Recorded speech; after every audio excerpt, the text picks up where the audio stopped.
es iegāju, mīļās Māras istabā. Netīšām es iegāju, mīļās Māras istabā. Pilna Māras istabiņa,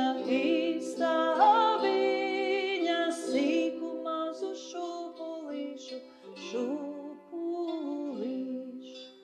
Pilna Māras istabiņa, sīku mazu šūpulīšu. Kā to vienu pašūpoju, visi līdzi līgojās. Kā to vienu pašūpoju, visi līdzi līgojās.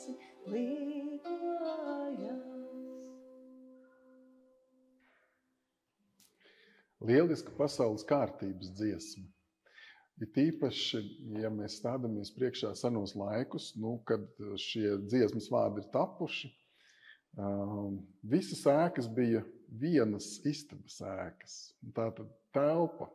Un ja mēs skatāmies dziesmā par Māras istabu, tātad vienalga, cik liela bija māja, viņā istaba bija viena. Ja?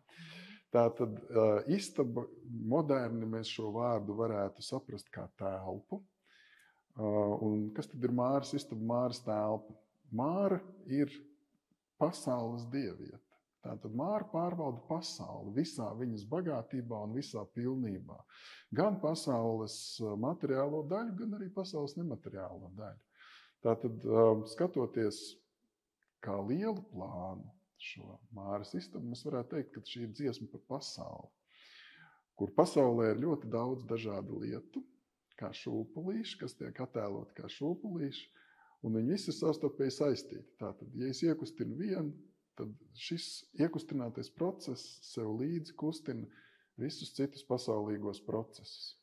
Mums arī ļoti skaisti šodien ir lielisks uzskatāmais materiāls, jo šis dižais puzuris, es pat teiktu puzuru grupu, jo viņš ir ļoti daudz puzuru kopums, kas veido arī vienu lielu puzuri. Šis ir ļoti labs veids, kā to ieraudzīt.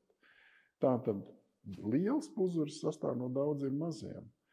Un katrs no šiem maziem ir nozīmīgs, jo bez viņa lielais nebūtu tāds, kāds viņš ir.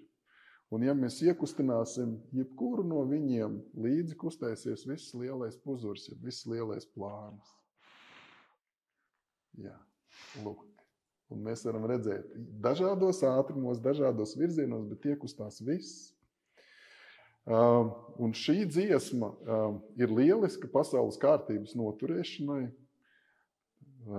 Ja es iedomājos, kad man dzīvē varētu būt brīdis, kad man ir sajūta, kad apkārtējā pasaulē nav tāda kārtība, kādu es gribētu. Es gribētu sakārtotāku pasauli. Šo dziesmu dziedot vai vienkārši klausoties, es noteikti sakārtošu savu apkārtējo pasauli, moderni teikt apkārtējo telpu, gan šaurā nozīmē, gan arī plašākā nozīmē. Es, mana ģimene, māja, mana sēta, un šis plašums ir tik tālu, cik es ar savu domu formu viņu darbinu. Un tāpat mēs arī varam redzēt, ka šī dziesma iedarbina lietas. Varbūt, kad ir kāda lieta, kas īsti nenotiek, ko es gribētu, vai es nevaru kaut kam pieķerties, vai es nevaru kaut ko uzsākt. Šī te iekustināšana, caur šo te vienu iekustināšanu, es iekustinu visu lielo plānu, tā kā uzsākot lietas, vai vēloties iekustināt lietas, vai varbūt palīdzēt lietām kustēties, arī ir ļoti vērtīga dziesma. Un man šķiet, ka vēl būtiski ir tas, kurš ir tas kustinātājs. Kā to vienu pašūpoju, visi līdz līgojās. Un es dziedot šo dziesmu, es izjūtu, ka es esmu tā, kas izdara šo kustību. Iešūpinu un tad vēroju, kā tas tālāk. Tāpat kā puzurā iepūt elpu. Jā. Mūsu dzīves jau ir mūsu dzīves. Protams, kad mēs savā dzīvē esam atkarīgi no apkārtējiem un arī ietekmējam apkārtējos, un tomēr mēs dzīvojam savas dzīves. Tāpēc mēs dziedam dziesmu par savu dzīvi, un ar savu dzīvi mēs kustinam pārējo pasauli. Tieši šāds ir latviskais skats uz to, kā pasauli ir iekārtot.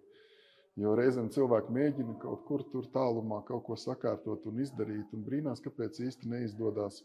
Un tāpēc, ka kārtotājs pats nav sakārtots. Sakārtojot telpu no centra, no sevis, kārtojās arī apkārtējā pasaule. Un šis ir arī, varētu teikt, praktiski ērtāk, jo es sakārtoju arī gan sevi, gan apkārtējo. Ja? Man viss ir kārtībā. Šī dziesma lieliski to dara.